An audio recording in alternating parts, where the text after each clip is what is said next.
ஓம் சகனா பவது சகனௌ புனக்து சக வீர்யங்கரவாவஹை தேஜஸ்வினாவதீதமஸ்து மா வித்விஷாவஹை. ஓம் சாந்தி சாந்தி சாந்தி. ஹரிஹி ஓம் ஸ்ரீ குருப்யோ நமஹ. ஹரிஹி ஓம். सच्चिदानंदरूपाय विश्वोत्पत्त्यादिहेतवे तापत्रय विनाशाय श्रीकृष्णाय वयं नमः.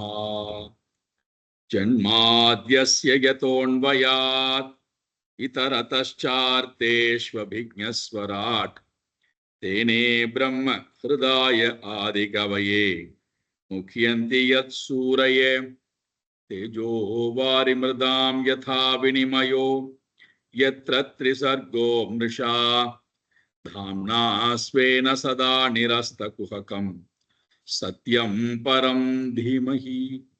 धर्मप्रोञ्जितकैतवोऽत्र परमो निर्मत्सराणां सतां वेद्यं वास्तवमत्र वस्तु शिवदं तापत्रयोन्मूलनम्. श्रीमद्भागवते महामुनिकृते किं वा परैरीश्वरः सद्यो हृद्यवरुध्यतेऽत्र कृतिभिः शुश्रूषिभिस्तत्क्षणात् निगमकल्पतरोर्गलितं फलं सुखमुखातमृतद्रवसंयुतं पिबत भागवतं रसमालयं मुहुरहो रसिका भुवि भावुकाः.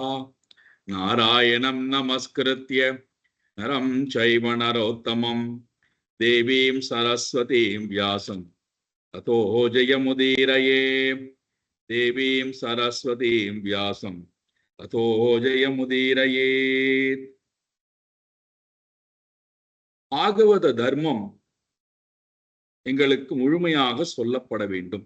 இதுதான் வசுதேவருடைய பிரார்த்தனை நாரத மகரிஷியிடத்திலே.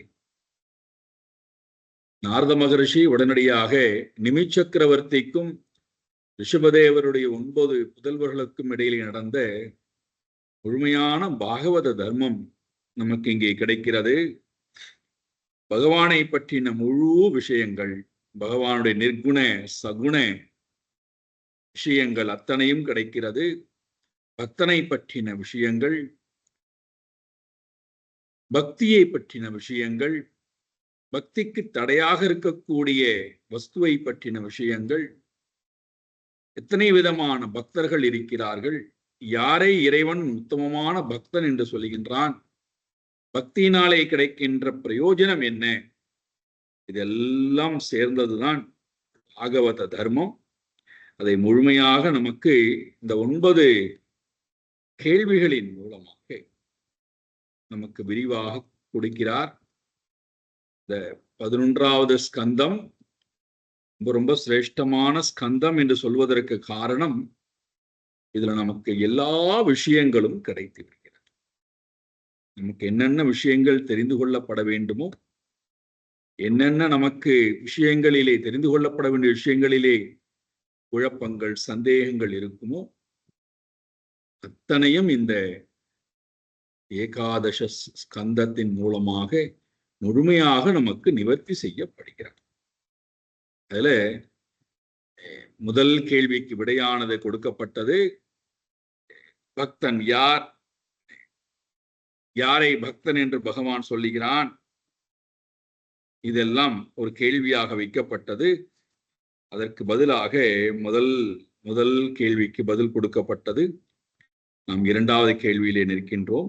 2வது கேள்விக்கு பதிலே நாம் நிற்கின்றோம். யார் ஒருவன் உத்தமமான பக்தன் என்று சொல்லப்படுகிறான், யார் ஒருவன் மத்தியமமான பக்தன் என்று சொல்லப்படுகிறான், யார் அதமமான பக்தன் என்று சொல்லப்படுகிறான், அதற்கு பதில் கொடுத்தார். உத்தமமான பக்தன் ஒன்றில் பலவற்றையும் பலவற்றிலே ஒன்றையும் யார் பார்க்கிறானோ, சர்வபூதேஷு யஹா பஷ்யேத் பகவான் ஆத்மனஹா சர்வபூதானி. யார் ஒருத்தன் பஷ்யதி பார்க்கிறான், தன்னிடத்திலே எல்லாவற்றிலும் தன்னை யார் ஒருத்தன் பார்க்கிறானோ அவன் பரம பாகவதன், அவன் சிறந்த பக்தன். இதுதான் இதுதான் நமக்கு வரவேண்டிய ஞானம். இதற்கு முன்பு பல படிகளை நாம் இருக்கிறோம். அதைத்தான் மத்தியம பக்தன், அதம பக்தன் அப்படின்னு சொல்லிட்டு போறேன். இந்த பக்தி தான் ஞானியினுடைய பக்தி, ஞானத்தினுடைய முதிர்வு. தன்னை தவிர இரண்டாவது ஒரு பொருளை பார்க்காதன்மை. சரி, மத்தியம பக்தன் என்ன செய்கின்றான்? ஈஸ்வரனிடத்திலே அவனுக்கு பக்தி இருக்கிறது, அதனுடன் ஈஸ்வர பக்தர்களிடத்திலும் அவனுக்கு பக்தி இருக்கிறது. அதே நேரத்திலே மூடர்களிடத்திலே அவனுக்கு காருண்யம் இருக்கிறது. அதே நேரத்திலே விரோதிகளிடத்திலே அவனுக்கு உபேக்ஷா என்கின்ற பேதம் இருக்கிறது. ஈஸ்வரனிடத்திலே மைத்ரி, அதாவது பிரேமை பாவமும், பக்தர்களிடத்திலே மைத்ரி பாவமும், ஏழைகளிடத்திலே தயாபாவமும், கிருபா, கடைசியில உபேக்ஷா, துவேஷிகளிடத்திலே உபேக்ஷா. இதெல்லாம் நாம் கடந்த வாரம் பார்த்தோம். கடைசியில அதமமான பக்தன் இப்பதான் பக்தி ஆரம்பித்திருக்கிறான் என்றால் அவன் கல்லில் மட்டும் கடவுளை தேடுவான். கல்லை தவிர அவனுக்கு வேற ஒன்றும் தெரியாது. மற்ற கல்லை தவிர்த்து இருக்கக்கூடிய அந்தணர்களிடத்திலோ, பக்தர்களிடத்திலோ, அக்னியிடத்திலோ, வேதங்களிடத்திலோ, எந்த ஒன்றிடத்திலும் அவனுக்கு இறைவனுடைய தத்துவமானது புலப்படுவது இல்லை. பேர்பட்ட பக்தன் இப்பதான் பக்தி ஆரம்பித்திருக்கின்றான். பக்தியினுடைய முதல் படியிலே அவன் இருக்கின்றான். இதெல்லாம் பார்த்து கொண்டே வந்தோம். யார் ஒருவன் தனக்கு என்ன கிடைக்கின்றதோ அதை கொண்டு வாழ்கிறான். ந துவேஷ்டி ந கிருஷ்யதி, எதையும் விரும்புவதும் இல்லை, எதையும் வெறுப்புவதும் இல்லை. எது கிடைக்கிறதோ எதிர்ச்சாலாப சந்துஷ்டா, அவன்தான் சிறந்த பக்தன் அப்படின்னு பகவான் சொல்ல ஆரம்பித்தார். படிப்படியாக போகிறது. அப்போ இந்த உலகத்துல யார் சிறந்த பக்தனாக இருக்க முடியும் என்றால், யார் இந்த சம்சார தர்மத்திலிருந்து வரக்கூடிய அனுபவங்களை விரும்புவதும் இல்லை, வெறுப்பதும் இல்லை, அதிலிடத்திலே போய் மோகம் அடைவதும் இல்லை. அது என்ன சம்சார தர்மம்? பிறப்பு, இறப்பு, பிறப்புக்கும் இறப்புக்கும் நடுவிலே வரக்கூடிய அனுபவங்கள். என்னது? பசி, பயம், ஆசை, பிறகு வயோதிகம், பிறகு கஷ்டங்கள். ஜன்ம, அப்பியய, க்ஷுது, பய, தர்ஷ, கிருச்சைஹி. இதடத்திலே யார் ஒருத்தனுக்கு அவிமுக்கியமானஹா பாகவத பிரதான, யார் ஒருத்தனுக்கு இந்த இடத்திலே மயக்கம் என்பது இல்லையா, மோகம் அடைவது இல்லை. மோகம்னா என்னது? இவைகள் இவனை செயல்பட விடாமல், சிந்திக்க விடாமல், இவனுடைய அறிவையும் ஆற்றலையும் அபகரித்து கொண்டு போய்விடுகின்றன. பசி, பயம், ஆசை, துன்பங்கள், பிறப்பு, இறப்பு, வயோதிகம், இவைகளெல்லாம் என்னுடைய அறிவுல உட்கார்ந்து கொண்டிருக்கிறார், என்னுடைய மனதிலே உட்கார்ந்து கொண்டிருக்கிறார், என்னுடைய உடலில் உட்கார்ந்து கொண்டிருக்கிறார். என்னை சிந்திக்க விடாமல் செய்து விடுகிறது, செயல்பட விடாமல் செய்து விடுகிறது. இதை பற்றியே எண்ணிக்கொண்டிருக்கக்கூடிய எண்ணத்துக்கு நான் தள்ளப்பட்டு விடுகிறேன். இதிலிருந்து யார் விடுபட்டு, யார் சதா சர்வ காலமும் பகவானையே நினைக்கிறாரோ, அதான் முதல் வரியில சொல்லிட்டார். யஹா ஹரேஹே ஸ்மிருத்வா, ஹரியே ஸ்மரிப்பதை தவிர அவனுக்கு வேற வஸ்துவே இல்லை. இதெல்லாம் ஸ்மரிப்பதற்கு அவனுக்கு நேரமே இல்லை. நமக்கு இதெல்லாம் ஸ்மரித்து முடித்து நேரம் இருந்தால் இறைவனை ஸ்மரிக்க. ஆனால் அவனுக்கோ இறைவனை ஸ்மரிப்பதை தவிர இவைகளுக்கு அவன் நேரம் கொடுப்பது இல்லை. இவைகள் இருக்கிறதா? இருக்கு. பசி இருக்கா? இருக்கு. வயோதிகம் இருக்கிறதா? இருக்கிறது. வியாதி இருக்கிறதா? இருக்கிறது. துன்பம் இருக்கிறதா? இருக்கிறது. ஆமாம், இருக்கிறது. ஆசை இருக்கா? இருக்கு. பிறப்பு இறப்பு வருமா? ஆமாம், வரும். நானே அதை பற்றி சிந்திக்க வேண்டும். நான் இதற்கு அதை உண்மை என்று நான் நினைக்க வேண்டும். இந்த எண்ணம் கொண்டு யாரொருத்தன் இவைகளிடத்திலே மோகம் கொள்ளாமல் இருக்கின்றானோ சா பாகவத பிரதான. அடுத்ததை பார்த்தோம், ரொம்ப அழகா பார்த்தோம். ந காம கர்ம பீஜானாம் யஸ்ய சேதசி சம்பவஹ வாசுதேவ ஏக நிலையா சவை பாகவதோத்தமஹா. பாகவத உத்தமமான பாகவதன்கிறார். எவனுடைய மனது காம கர்ம பீஜானாம், காமம் பிறகு கர்மம் பிறகு வாசனைகள், இவைகளிடத்திலிருந்து உற்பத்தி ஆகக்கூடிய அத்தனையும் என்னெல்லாம் உண்டோ அவைகள் எல்லாவற்றையும் விட்டுவிட்டு யார் வாசுதேவ ஏக நிலையா, யார் வாசுதேவன் ஒருவனையே தன்னுடைய இருப்பிடமாக கொண்டு வாழ்கிறானோ அவன் பாகவதோத்தமன். இதுவரைக்கும் நாம் பார்த்தோம். யஸ்ய ந யஸ்ய ஜன்ம கர்மாப்யாம் ந வர்ணாஶ்ரம ஜாதிபிஹி சஜ்ஜதேஸ்மின் அகம் பாவோ தேஹே வை ச ஹரேஹே பிரியஹ. யார் ஒருவனுக்கு அகம் பாவம், நான் நான் என்கின்ற பாவம், அது என்ன அகம் பாவம்? நான் அல்லாதவற்றிலே நான் என்கின்ற எண்ணம் இருக்கலோ அது அகம்பாவம் பெயர். நாம சொல்லுவோம் அல்லவா, ரொம்ப ஆடாத பணம் வந்து விட்டதுன்னு. அப்படின்னா என்ன அர்த்தம்? அது உன்னுடையது அல்ல, அது உனக்கு கொடுக்கப்பட்டிருக்கு. அதே போல ரொம்ப ஆடாத அழகை வைத்துக் கொண்டு ரொம்ப ஆடாதே செயல் செய்து விட்டேன் என்று சொல்றோம் அல்லவா.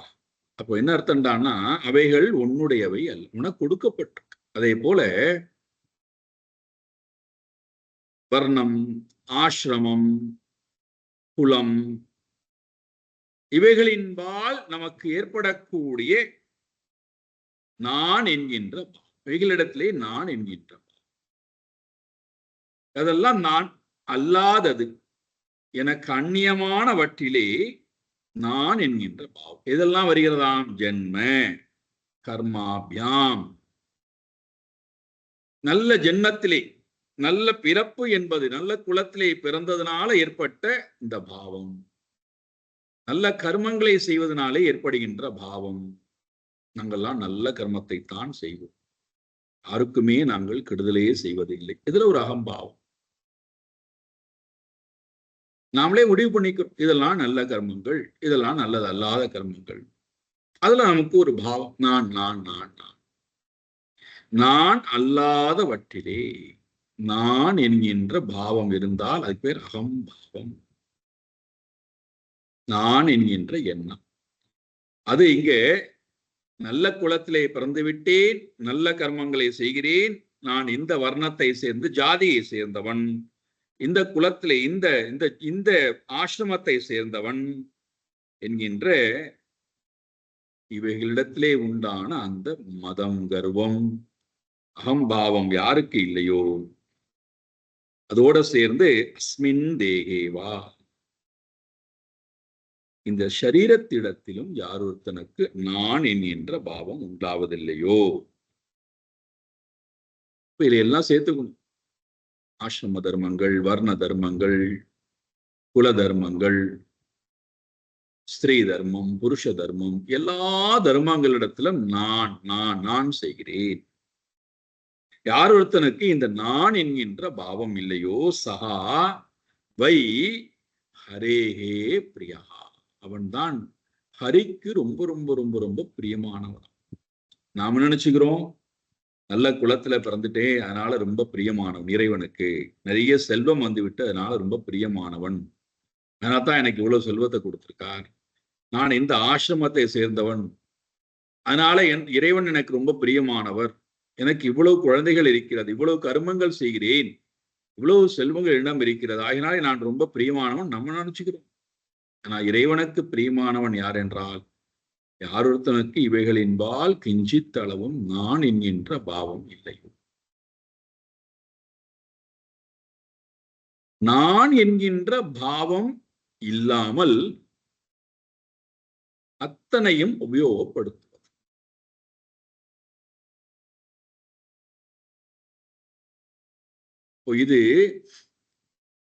இது நாராயணனுக்கு சொந்தமானவை, நான் இதை உபயோகப்படுத்திக் கொண்டு நாராயணனை அடைவதற்காக வந்திருக்கிறேன். நீங்க இந்த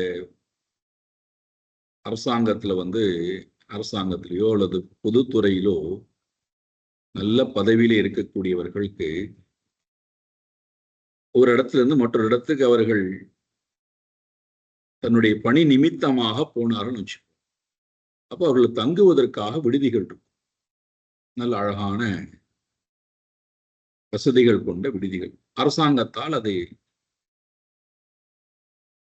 அந்த விடுதிகள் எல்லாம் வைத்திருப்பார்கள். அங்க போய் தங்கலாம், ஒரு இரவு 2 இரவு, அவர்கள் எத்தனை நாள் அந்த வேலை நிமித்தமா போயிருக்கிறா அத்தனை நாள் அங்க தங்கலாம். அங்க எல்லா வசதிகளும் அவர்களுக்கு செய்து கொடுக்கப்படும், சாப்பாடு வசதியிலிருந்து ஆரம்பித்து வாகன வசதியிலிருந்து அத்தனை வசதியும் அந்த இடத்துல செய்து கொடுக்கப்படும். இப்ப அவர் அங்கே தங்குவதற்கு அதையெல்லாம் பயன்படுத்தி கொள்வதற்கு எத்தனை நாள் இருக்கிறாரோ, எத்தனை மணி நேரம் இருக்கிறாரோ அத்தனை மணி நேரம் அவர் அங்கே அந்த சுகத்தை எல்லாம் அனுபவிப்பதற்கு அனுமதி கொடுக்கப்படுகிறார். எதையுமே அவர் அங்கிருந்து எடுத்துக்கொண்டு வர முடியாது, என்னுடையது என்று உரிமை கொண்டாட முடியாது, இங்கிருந்து நான் வெளியிலே போக மாட்டேன் என்று சொல்ல முடியாது.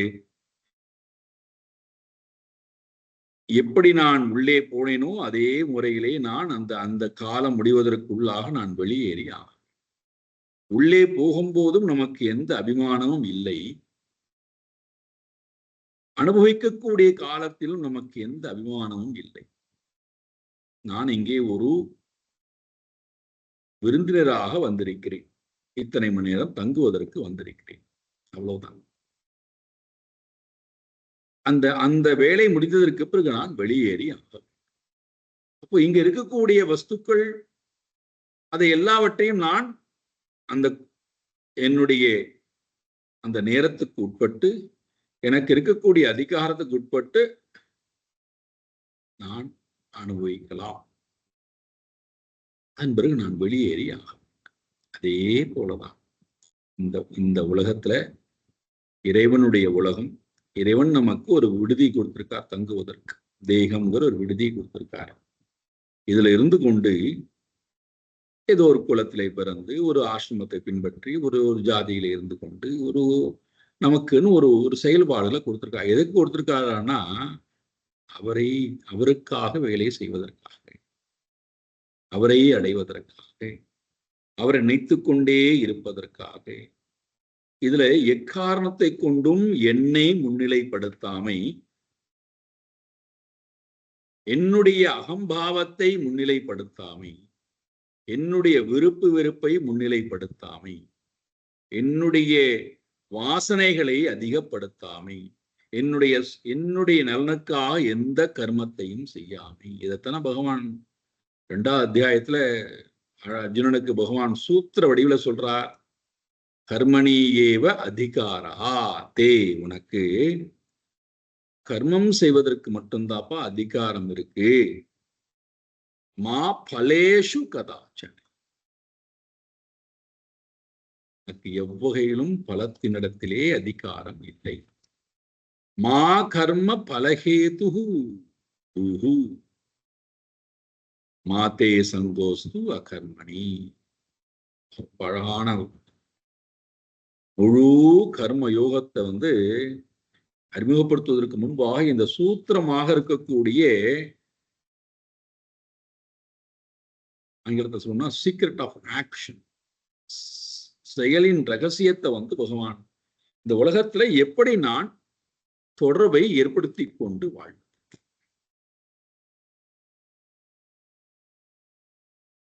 இப்படி வாழ்ந்தால் அதுல பாத்தீங்கன்னா 4 விஷயம் சொல்றேன். அதுல முக்கியமானது கர்மத்தினுடைய பலனை நீ எக்காரணத்தை கொண்டும் விதைத்து விடாதே. கர்ம பலகேது கர்மத்தினுடைய பலனுக்கு நீ சொந்தக்காரனாக ஆகிவிடாதே. ஜலத்தில் வாழுகின்ற உயிரினங்கள், ஆகாயத்திலே பறக்கக்கூடிய பறவைகள் பாருங்களேன், தான் வாழ்வது கூட தெரியாமல் வாழ்ந்து விட்டு போகிறது. அது வாழ்ந்ததனுடைய ஏதாவது அறிகுறியை நாம் கண்டுபிடிக்க முடியுமா? சொல்லுங்க பார்க்கலாம். ஆனா அது வாழ்ந்து விட்டு போகிறது. ஆனால் நம்ம பாருங்கள், நாம வாழ்ந்ததனுடைய அறிகுறியை நாமளே சேர்த்து வைத்துக் கொண்டு அழித்து விட முடியாத அளவு சேர்த்து கொண்டு வெளியில போறோம். நம்முடைய வாழ்க்கை முறையை விரும்பாதவர்கள், நம்முடைய வாழ்க்கை முறையிலானே வெறுப்படைந்தவர்கள், வேதனை அடைந்தவர்கள், அந்த அந்த வேதனையிலிருந்து வெளியே வருவதற்கு அவர்கள் எத்தனை வருடங்கள் போராட வேண்டியிருக்கிறார். ஆனால் பறவைகளோ உயிரினங்களோ ஒன்று ஜலத்திலே வாழ்கிறது, மற்றொன்று ஆகாயத்திலே வாழ்கிறது. ஆனால் அது வாழ்ந்ததனுடைய அறிகுறி ஏதாவது ஒரு தடம் நமக்கு கிடைக்கிறதா? இறைவனோடு நான் வாழ்கிறேன், இறைவனுக்காக வாழ்கிறேன், அகம்பாவமற்று வாழ்கிறேன். அவன்தான் இறைவனுக்கு ரொம்ப ரொம்ப ரொம்ப பிரியமான பக்தனான். ஹரேஹே பிரியா, ஹரிக்கு ரொம்ப பிரியமான. அது மட்டுமா, நயஸ்யஸ்வபரயிதி வித்தேஷு ஆத்மனி வாபிதா சர்வபூத சமசாந்தா சவை பாகவதோத்தமஹா. யாருப்பா பாகவத உத்தமன்? இதனை 2வது கேள்வி. பாகவத உத்தமன் யார்? யாரை பாகவத உத்தமன் என்று நீங்கள் சொல்லுகிறீர்கள்?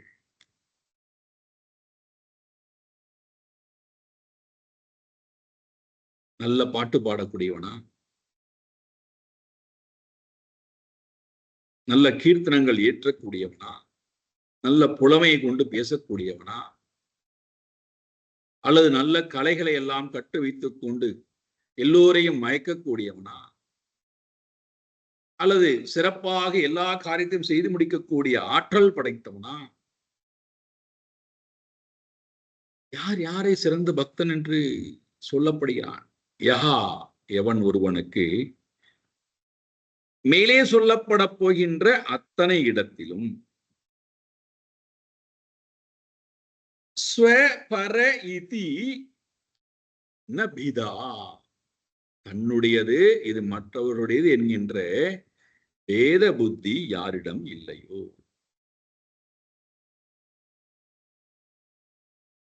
பக்தியினுடைய அடிப்படையே பக்தி, பக்தன், பக்தி அப்படின்னு சொல்லிட்டாலே அதுல அடிப்படையான விஷயம்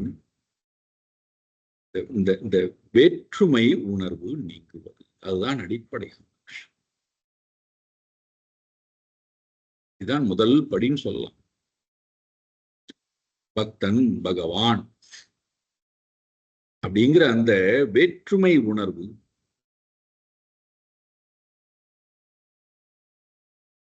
இருந்துட்டு போட்டுமே, அதனால இப்ப உங்களுக்கு என்ன வந்தது அப்படின்னு நீங்கள் கேட்டா, வேற்றுமை உணர்வு எதுவரை நம்மிடம் இருக்கிறது, வேற்றுமை உணர்வுடன் எதுவரைக்கும் நாம் உலகத்தையோ மனிதர்களையோ இறைவனையோ அணுகுகிறோமோ அதுவரை நமக்கு மனதுல முதல்ல அமைதி என்பது வர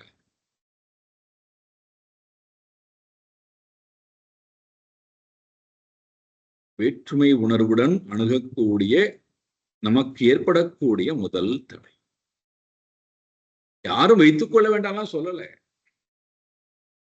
நீ வேற்றுமை உணர்வு இல்லாமல் தான் இங்கே வர வேண்டும் அப்படிலாம் யாரும் சொல்லல. ஏன்னா யாரும் சொல்லவும் முடியாது. ஏன்னா ஒவ்வொருத்தருடைய தனிப்பட்ட மனிதனுடைய எண்ணம், அவன் அதிலிருந்து வெளியில வருவதற்கு முயற்சி எடுக்காதவரை யாரும் அவனை போய் நிர்பந்திக்க முடியாது.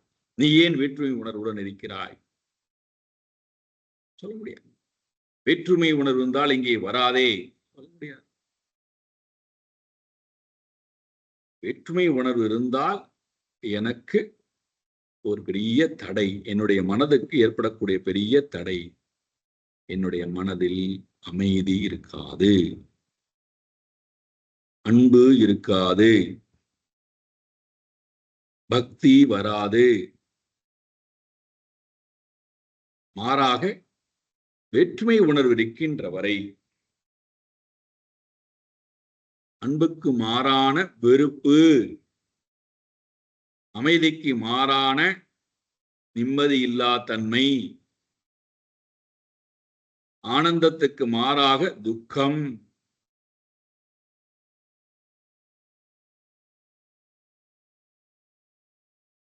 இங்கே யார் ஒருவனுக்கு இவைகளிடத்திலே ஸ்வ பர இதி நபிதா, இது என்னுடையது, இவர்கள் என்னை சேர்ந்தவர்கள், இவைகள் எல்லாம் எனக்கு அந்நியமானவர்கள், இவர்கள்லாம் பிறரை சேர்ந்தவர்கள் என்கின்ற பேத புத்தி யாருடைய இல்லையோ, எதுல? வித்தேஷு ஆத்மனீவா, தன்னிடம் உள்ள செல்வத்திடத்திலோ, மற்றவர்களிடத்திலே உள்ள செல்வத்திடத்திலோ, தன்னிடம் உள்ள தேகத்திலோ, மற்றவர்களிடத்திலே உள்ள தேகத்திலோ, இவர் என்னை சேர்ந்தவர்கள், என்னுடையது, இவர்களெல்லாம் மற்றவர்கள், அவர்களை சேர்ந்தவர்கள் என்கின்ற அந்த பேத பாவம்,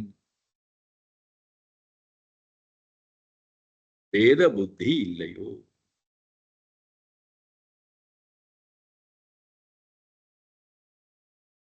அப்பேற்பட்டவன் எப்படி இருப்பானாம் இந்த உலகத்துல? சர்வ பூத சமஹா, எல்லா ஜீவராசிகளிடத்திலும் சமமாக அவன் இருக்கிறான். அவரே சொல்லிட்டார், எல்லா ஜீவராசிகளிடத்திலும் சமமாக.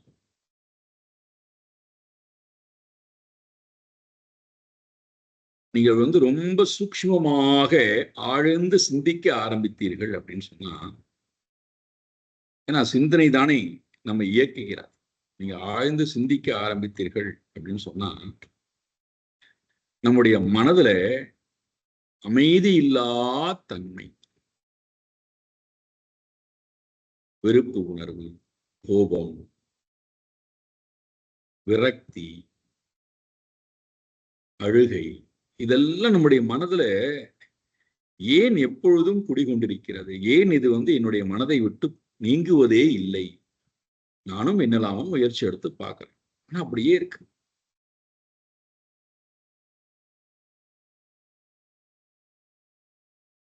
என்னடா காரணம்னு பார்த்தா, அடிப்படையாக என்னுடைய மனதிலே எது எல்லாம் என்னுடைய மனதை அமைதி இல்லாமல் வைத்திருக்குமோ அந்த எண்ணங்கள் அப்படியே இருக்கு, அது மாறவே இல்லை. அடிப்படையான குறைபாடு அப்படியே இருக்கு. நான் முயற்சி எடுத்துக்கொண்டே இருக்கிறேன். வெளியில இந்த அமைதி இல்லா தன்மைக்கு உண்டான எண்ண அலைகளை மனதில் வைத்து கொண்டு வெளியில நான் முயற்சி எடுத்துட்டே இருக்கேன். அமைதியை தேடி முயற்சி எடுத்துட்டே இருக்கேன். நீங்க பாத்தீங்கன்னா,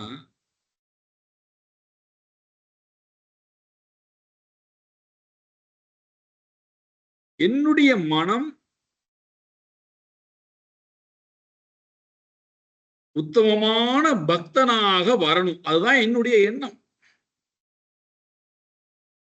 என்னுடைய மனம் இறைவனோடையே இருக்கணும், அதுதான் என்னுடைய எண்ணம். ஆனா நான் என்ன நினைக்கிறேன் அப்படின்னா, என்னுடைய மனம் நல்ல பக்தனா இருக்கணும் அப்படின்னா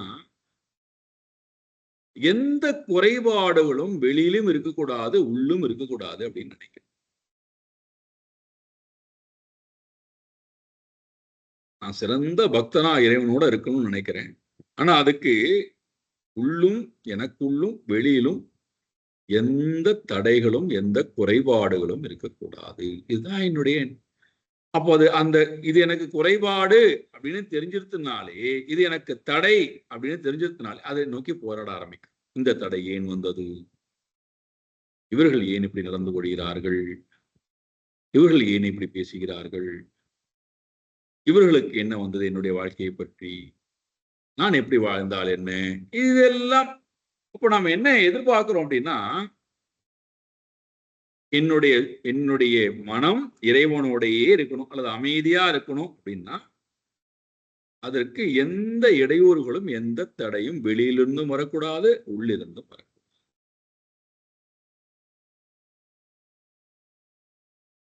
இப்படி வருவதாக இருந்தால், வருவதை போல தெரிந்தால் உடனே என்ன பண்றோம்? ஒன்று அதை விட்டு ஓட ஆரம்பிக்கிறோம், வெறுக்க ஆரம்பிக்கிறோம், அல்லது அதை நிவர்த்தி செய்வதிலேயே வாழ்க்கையை தொலைக்கும்.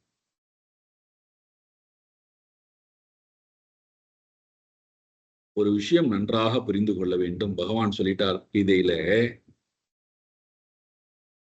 இந்த உலகத்துல நீ சந்தித்து கொண்டிருக்கக்கூடிய அனுபவங்கள் அத்தனையும் மாறப்போவது கிடையாது, எதுவும் மாறாது. அவ்வளவுதான். அப்படின்னா என்ன அர்த்தம்?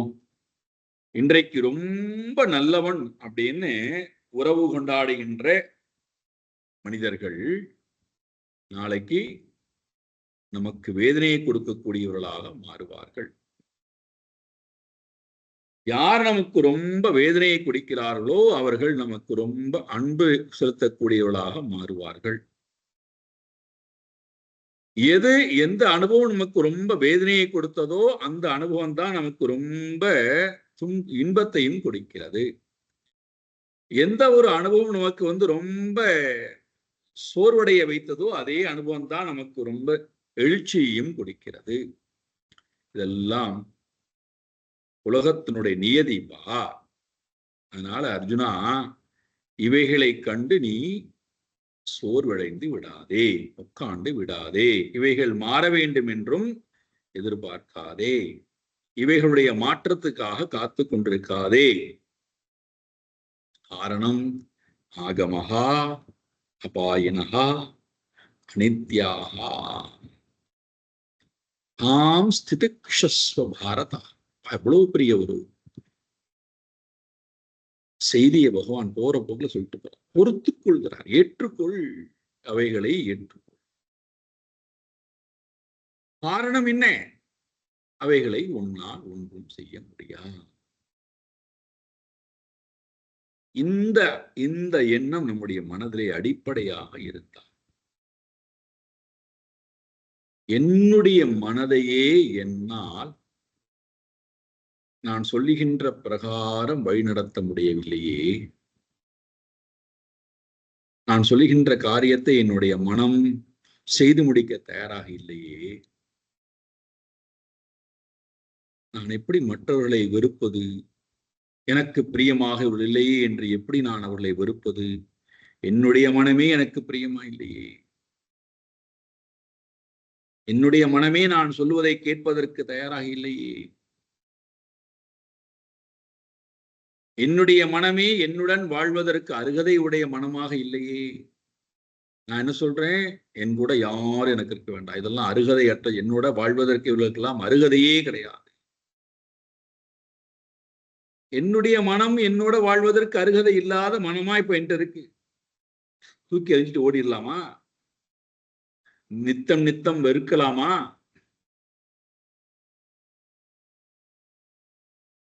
அதெல்லாம் வேண்டாம்னா என்ன பண்றது? முதல்ல இந்த மனதிலிருந்து பேத பாவத்தை நான் நீக்க. விடுவிக்குதல். அதான் பக்தியினுடைய அடிப்படை. முதல் படியே இந்த பேத பாவத்திலிருந்து என்னை நான் விடுவித்துக் கொள்ளுதல். எப்போ பேத பாவம் போகும்? அபேதமாக இருக்கின்ற இறைவனை நான் சதா நினைக்கும் கால். அபேதத்தை நினைக்க நினைக்க மனதிலிருந்து பேத பாவங்கள் நீங்கி போகிறது.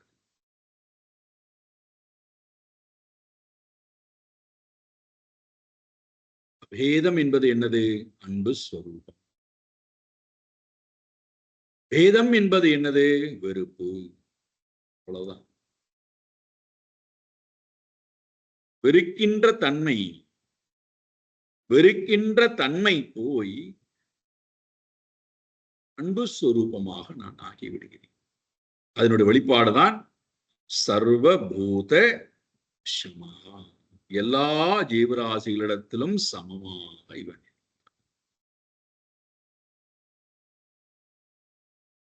எல்லா பூதராசிகளும் சமமா இருக்கான்னு என்ன அர்த்தம்? அதனுடைய குணங்கள் அதனுடைய குணத்துக்கு ஏற்ப வாழ வந்திருக்கிறது. அது அப்படித்தான். அப்ப அதற்கும் நான் வாழ்வதற்கு இடம் கொடுக்கணும். இதெல்லாம் இருக்கவே கூடாது அப்படின்னு நான் சொல்வதற்கு அருகதை கேட்டேன். உதாரணம் பாருங்களேன். கொடூரமான குணம் படைத்த சிங்கம், புலி, காட்டு விலங்குகள் ஒன்றுக்கு ஒன்று அடித்து உயிரை கொன்று உடலை உருவி சாப்பிடக்கூடிய தன்மை படைத்தது. ஆனால் அவைகள் வாழ்வதற்கும் இறைவன் இடம் கொடுத்திருக்கிறானே. அவைகள் வாழ்வதற்கும் எல்லா நன்மைகளையும் அந்த ஏற்படுத்தி கொடுத்திருக்கிறானே. இவைகள் எல்லாம் இங்கே வாழக்கூடாது. இதெல்லாம் கொடூரமான விலங்குகள். இவைகள் எல்லாம் இங்கே வாழ்ந்து விட்டால் அப்பொழுது நம்முடைய வாழ்க்கை என்ன? ஆயினாலே என்னுடைய வாழ்க்கை துன்பத்துக்கு காரணம் இந்த மிருகங்கள் தான். ஆயினாலே மிருகங்கள் தான் அழிக்கப் போகிறேன்.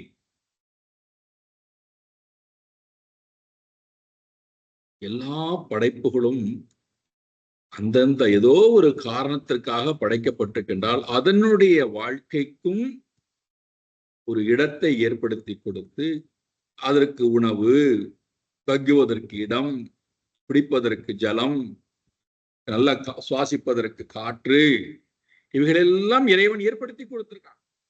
அந்தந்த ஜீவராசிகள் அதிலிருந்து உய்ய வேண்டும் என்பதற்காக. அப்ப அதனுடைய குணத்தை புரிந்து கொண்டு நான் அதனிடத்திலே எப்படி நடந்து கொள்ள வேண்டுமோ அப்படி நடந்து கொள்வது, என்னை அவைகளிடத்திலிருந்து பாதுகாத்துக் கொள்வது. அவைகளை அழிப்பது அல்ல என்னுடைய வேலை, அவைகளை வெறுப்பது அல்ல என்னுடைய வேலை.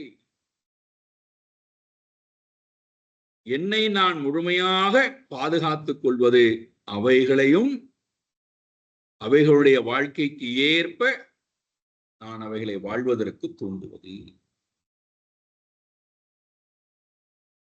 அப்ப இங்க சமம் என்று வருகின்ற நேரத்திலே எல்லா ஜீவராசிகளையும் அதனுடைய தன்மைக்கு ஏற்ப வாழ்வதற்கு எந்த இடையூறும் இல்லாதவனாய் நான் எல்லா ஜீவராசிகளிடத்திலும் சமமாக இருக்கின்றேன். அதனுடைய வெளிப்பாடு என்னடான்னா சாந்தா. என்னுடைய மனம் எப்பொழுதுமே சாந்தமாக சாந்தம்.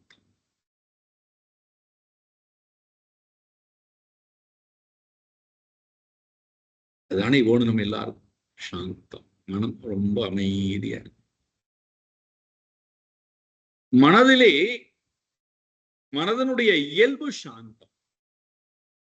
அந்த இயல்பை இருக்க விடாமல், அந்த இயல்பிலேயே இருக்க விடாமல் செய்வதுதான் இந்த பேத திருஷ்டி, எண்ணெய் வேற்றுமை எண்ணங்கள்.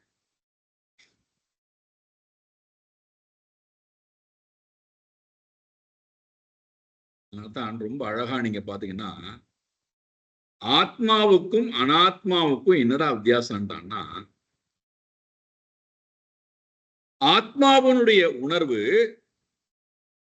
உண்மை தன்மை, அறிவுத்தன்மை, ஆனந்த தன்மை. உண்மைத்தன்மை, அறிவுத்தன்மை, ஆனந்தத்தன்மை. இதான் நம்முடைய சொரூபம் அல்லது ஆத்மாவுடைய சொரூபம். உண்மையாக இருப்பது, அறிவுடன் இருப்பது, ஆனந்தமா இருப்பது. நாம இதுலயே எப்போதும் இருந்தோம்னா சாந்தம் தான். நம்ம இதுல இருக்க விடாமல் செய்வதுதான் இந்த மனதனுடைய இயல்பா இருக்கு. அப்ப இந்த மனசு என்ன பண்றதுன்னா, உண்மையான இருக்கக்கூடிய தன்மையிலிருந்து நன்மை உண்மை அற்ற தன்மையிலே கொண்டு போய் தள்ளுகிறது. எதெல்லாம் உண்மை அல்லவோ அதுல கொண்டு போய் என்னை தள்ளுகிறது. அப்போ நமக்கு என்ன வந்து விடுகிறது? பேத பாவம் வந்து விடுகிறது, வேற்றுமை உணர்வு வந்து விடுகிறது. அதனால ஏற்படக்கூடிய தோஷம் என்னடான்னா, மன அமைதி போய்விடுகிறது. சமமாக பார்க்க வேண்டியது போய் வேற்றுமை உணர்வுடன் பார்க்க. இப்ப இந்த பக்தியினுடைய வேலை, இந்த அறிவினுடைய வேலை என்னடான்னா, மனதை அனாத்மாவிடத்திலிருந்து பிரித்து ஆத்மாவிடத்திலே எப்போதும் கொண்டு போய் நிலைநிறுத்துவதுதான் இந்த ஞானத்தினுடைய வேலை.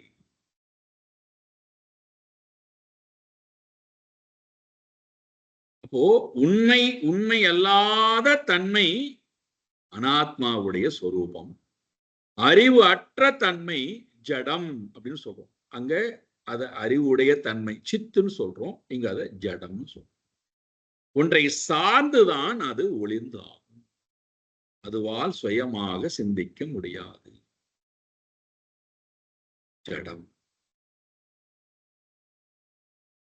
மூன்றாவது துக்கம். அனாத்மாவனுடைய சொரூபம் துக்கம். நான் சாந்தமா இருக்கணும்னு நினைக்கிறேன், ஆனா இப்ப நான் துக்கமா இருக்கேன். நான் அறிவுடையவனா இருக்கணும்னு நினைக்கிறேன், ஆனா இப்ப நான் ஜடமா இருக்கேன், அறிவே இல்லாம இருக்கேன். நான் உண்மையா இருக்கணும்னு நினைக்கிறேன், ஆனா நான் இப்பொழுது உண்மை அல்லாதவனா இருக்கேன். உண்மை அல்லாத பொருளை உண்மைன்னு நினைச்சு வாழ்ந்து கொண்டிருக்கேன். இதிலிருந்து என்னை மீட்டெடுத்து எப்பொழுதும் அந்த சொரூபம் சாந்தம் என்கின்ற சொரூபத்திலேயே யார் நிலை பெற்றிருக்கிறானோ சகாபை பாகவதோத்தமஹா, அவன் மட்டுமேதான் பகவானுடைய உத்தமமான பக்தன்.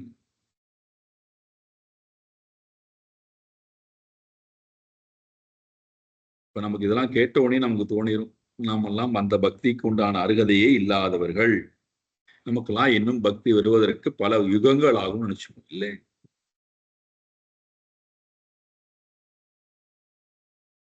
இந்த ஞானமானது எப்பொழுது நமக்குள்ளே வந்து எது நாடப்பட வேண்டும், எது விடப்பட வேண்டும் என்று தெரிந்துவிட்டால் உடனடியாக மனமானது உண்மையை நோக்கி போய்விடுகிறது.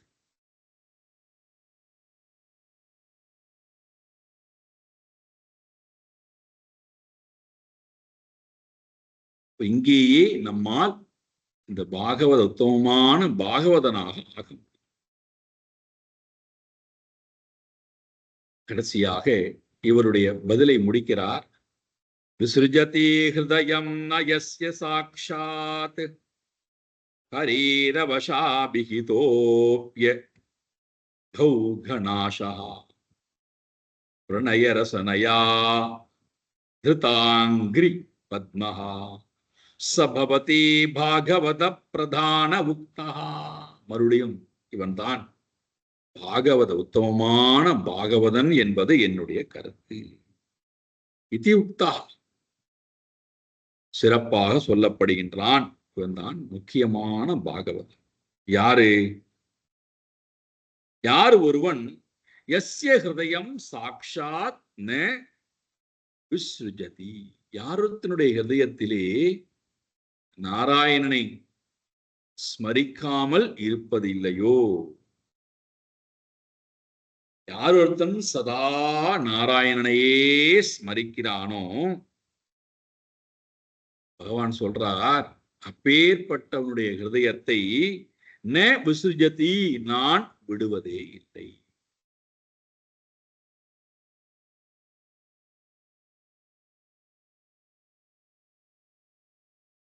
என்னுடைய மனதுல எப்பொழுதுமே இறை தத்துவமே இருந்தது என்றால் அப்பேற்பட்ட ஹிருதயத்தை எஸ்ய ஹிருதயம் சாக்ஷாத் நே விசுஜதி, அப்பேற்பட்ட ஹிருதயத்தை நான் விடுவதே இல்லை என்றால் அவனை விட்டு நான் நீங்குவது இல்லை, என்னை விட்டும் அவனும் நீங்குவது இல்லை.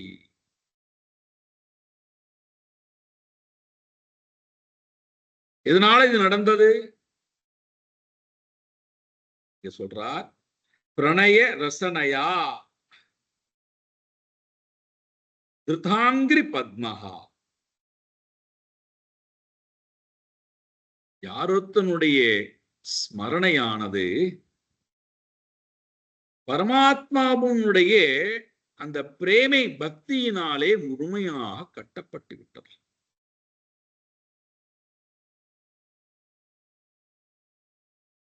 பரமாத்மாவுடைய அந்த பிரேமை பக்தி இவனுடைய மனதை முழுமையாக கட்டி போட்டு விட்டது. இவன் நினைத்தாலும் அதிலிருந்து வெளியில வர வேண்டும் நினைத்தாலும் அவனால் முடியாது. காரணம், அந்த மனம் இறைவனுக்கு சொந்தமான மனமாக ஆகிவிட்டது. இறைவன் அந்த மனதிலே குடிகொள்கின்றான். அந்த மனதை விட்டு இறைவன் வெளியேறுவது இல்லை. அந்த மனதுல ஏன் இறைவன் இருக்கான்டான்னா அகௌகா நாசகா. அந்த மனதுல அகம் என்று சொல்லக்கூடிய பாபம் எல்லாம் முழுமையாக நீக்கப்பட்டு தூய்மையான மனதிலே இறைவன் எப்பொழுதும் குடிகொண்டிருக்கக்கூடியவனாக இருக்கிறார். ஓம், என்னுடைய மனதை இறைவனின்பால் கொண்டு போய் வைப்பது ஒன்றுதான் வேலை. அதுக்குதான் ரொம்ப பிரயத்னம் வேண்டியிருக்கிறார். மனதை தூய்மைப்படுத்தி இறைவனின்பால் மனதை கொண்டு போய் வைப்பதற்குத்தான் எத்தனையோ பிறவிகள் நாம் போராட வேண்டியிருக்கிறது. ஒவ்வொரு நாளும் நினைத்து பாருங்கள். ஒவ்வொரு நாளும் மனம் இறைவனை நோக்கி போ என்று சொல்வதற்கு நாம ரொம்ப பிரயத்தனப்பட வேண்டியிருக்கு. ஆனா உலகத்தை நோக்கி போ அப்படின்னு நாம சொல்லணுமான்னா சொல்லவே வேண்டாம். பாருங்கள்,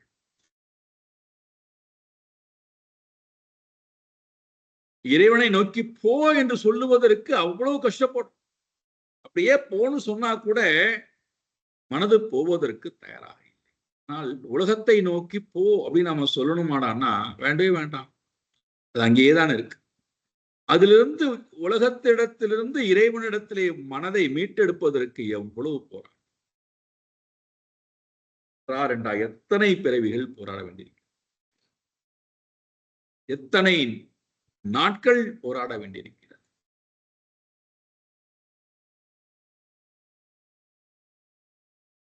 ஒரு முறை அவ்வளவு கஷ்டப்பட்டு, அதனால்தான் ரமண மகர்ஷி சொல்றார், அருணாச்சலா அருணாச்சலா என்று யார் அகத்திலே நினைக்கிறார்களோ அகத்தை வேறறுப்பாய் அருணாச்சலா.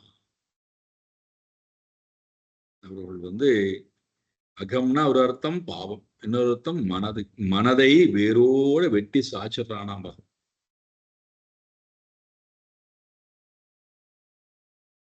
மனது இறைவனின்பால் போவதுதான் கடினம், இறைவனோட இருப்பதுதான் கடினம், இறைவனை ஸ்மரிப்பதுதான் கடினம். அப்படி போய் இறைவனின்பால் மனம் போய்விட்டால் அதன் பிறகு அந்த மனதிலே இறைவன் வசிக்கிறான். அதன் பிறகு நான் வேண்டாம் என்றாலும் இறைவன் என்னை விட்டு போவதற்கு தயாராக இல்லை. இத சொன்ன உடனே நம்முடைய மனசுல கேள்வி, நாங்களும் இறைவனோட இருக்கணும்னு நினைக்கிறோம் சுவாமிஜி, நீங்க சொல்வது பிரகாரம் நாங்களும் இறைவனோடையே வாழும், எங்களுடைய மனசு இறைவனோடையே இருக்கும், இறைவனை விட்டு வெளியிலேயே வரக்கூடாதுன்னு நினைக்கிறோம். ஆனா எங்களுடைய மனதிலே இறைவனை நினைக்க முடியாமல் என்ன அலைகள் வருகிறதே, அல்லது தடைகள் இருக்கிறதே. என்ன தடை? அது பக்தி வருவதற்கு தடையாக இருக்கின்றவை என்ன? அதுதான் இங்கே நிமித் சக்கரவர்த்தியினுடைய கேள்வி, பரீட்சித் மகாராஜாவுடைய கேள்வி, வசுதேவருடைய கேள்வி, எல்லாருடைய கேள்வியும் மனசுல வைத்துக் கொள்ளுங்கள். இங்க இந்த கேள்வி இங்க கேட்கிறார். பரஸ்ய விஷ்ணோஹோ ஈஷஸ்ய மாயினாமபி மோகினி மாயாம் வேதிதும் விச்சாமோ பகவந்தோ ப்ருவந்துனா. ரொம்ப அழகான ஒரு கேள்வி. எது நம்மிடம் தடையாக இருக்கிறது? பக்தி வருவதற்காக இருந்தாலும் சரி, பகவானை நினைப்பதாக இருந்தாலும் சரி,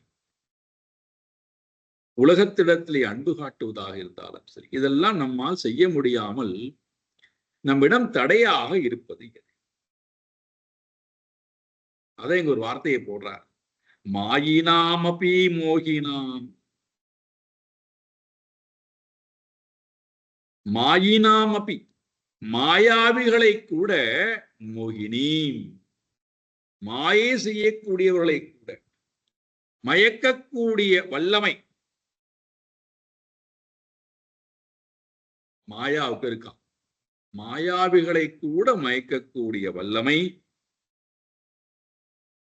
மாயாவுக்கு இருக்கின்றது. ஆனால் அந்த மாயை யார் ஒருவனிடத்திலே எந்த தடையையும் மயக்கத்தையும் ஏற்படுத்துவது இல்லை.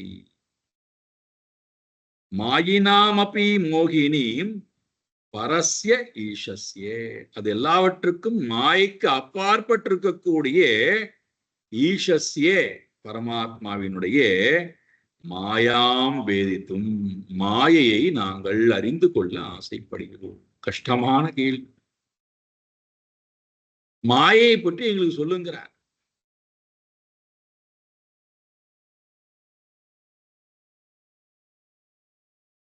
மாயா, மாயாங்கிற சப்தம் எது உண்மையிலேயே இல்லையோ, ஆனால் இருப்பதை போன்ற ஒரு அனுபவத்தை நமக்கு கொடுக்கிறதோ அது மாயா. உண்மையிலேயே இல்லை, ஆனால் இல்லை என்று நம்மால் நிராகரிக்க முடியுமாடானா முடியாது. சரி, இருக்குன்னு எடுத்துக்கலாமாடானா முடியாது. அதனால்தான் சதசத் விலட்சணம். இருக்குன்னு சொல்ல முடியாது, இல்லைன்னு சொல்ல முடியாது. மாயா, மாயா என்பதற்கு நிறைய பொருள் கொடுக்கப்படுகிறது. கற்பனை, வஞ்சனை, தோற்றம், ஏமாற்றம்,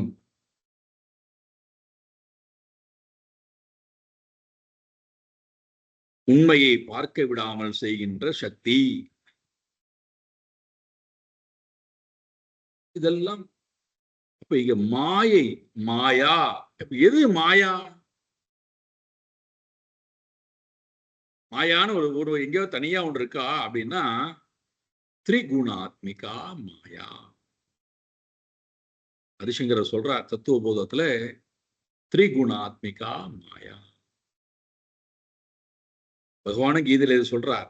தெய்வீ ஹேஷா குணமயி மம மாயா துரத்யா. என்னுடைய தெய்வீ மாயாங்கிறார். குணமயி, குணத்துடன் கூடியது, 3 குணத்துடன் கூடியது. சத்துவம், ரஜஸ், தமஸ். இந்த 3 குணத்தால் ஆனதுதான் மாயா.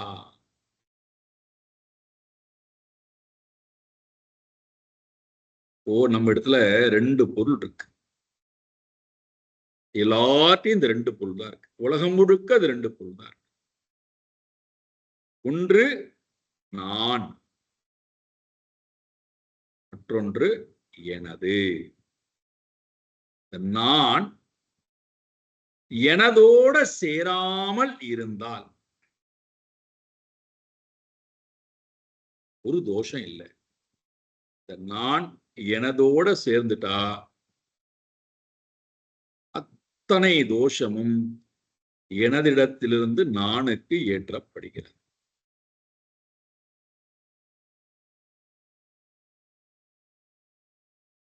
நான் எனது. எனது என்பதுதான் மாயா.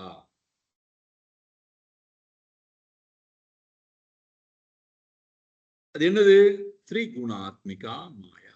3 குணங்கள் தான் மாயா. சத்வம், ரஜஸ், தமஸ். இப்ப இதனுடைய முழு செயல்பாடுகள் தான் நாம் இந்த உலகத்துல ஒவ்வொரு க்ஷணப்பொழுதும் பார்த்து கொண்டிருப்பது, வாழ்ந்து கொண்டிருப்பது, அனுபவிப்பது, உண்மையாக நினைப்பது, அதற்காக விதவிதமான வேலைகளை செய்வது, அதை விஸ்தாரப்படுத்துவது, இதெல்லாம் என்னடான்னா இந்த 3 குணத்தினுடைய வெளிப்பாடுகள்.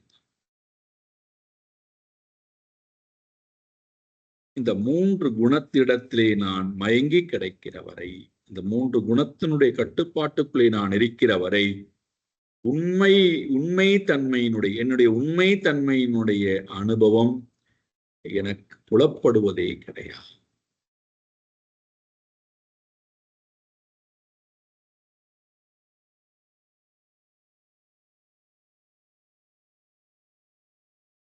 நம்ம வேகம் ஓடிண்டே இருக்கும். இந்த 3 குணங்கள் நம்மை பிடித்து தள்ளுகிறது. அதனுடைய கட்டுப்பாட்டுக்குள்ளே இருந்து கொண்டு விட்டு ஓடிண்டே இருக்கும்.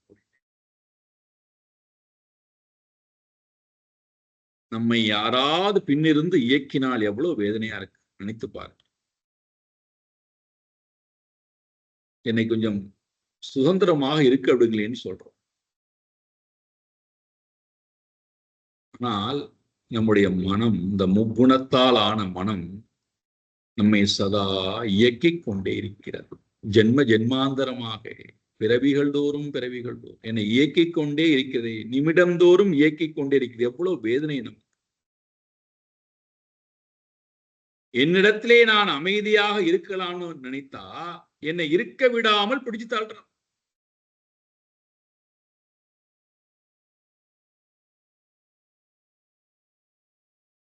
ஆனால் அதே குணம் இறைவனிடத்திலே போகின்ற நேரத்திலே இறைவனை அவைகள் ஒன்றும் செய்வதில்லை. இறைவன் அந்த 3 குணத்துக்கு அப்பாற்பட்டவனாக இருக்கிறான். இப்ப நாம் அதைத்தான் செய்யணும். இந்த பக்தியின் மூலமா முதல்ல இந்த 3 குணங்களிடத்துல இருக்கக்கூடிய மனப்பதிவுகள் இருக்கல்லவா, அதை முழுக்க முதல்ல அழிக்க.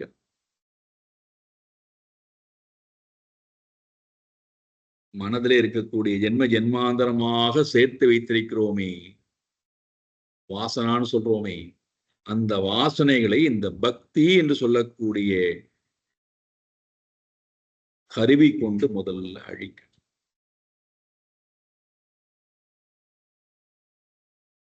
ஒன்னா ரெண்டா, ஒரு பிறவியா 2 பிறவியா, பகுணாம் ஜென்மனா, அழிக்க அழிக்க அழிக்க அழிக்க திரும்ப வருகிறது.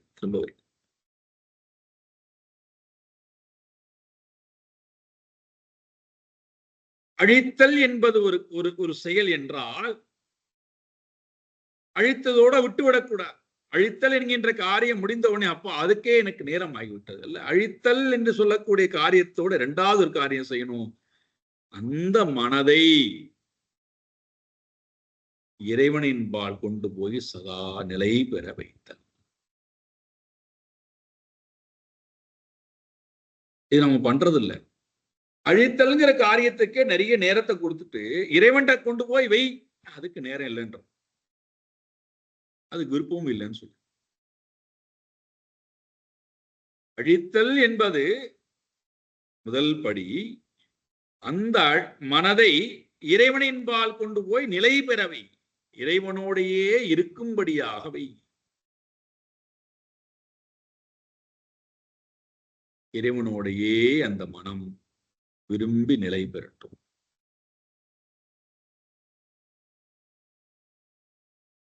இது 2வது படி.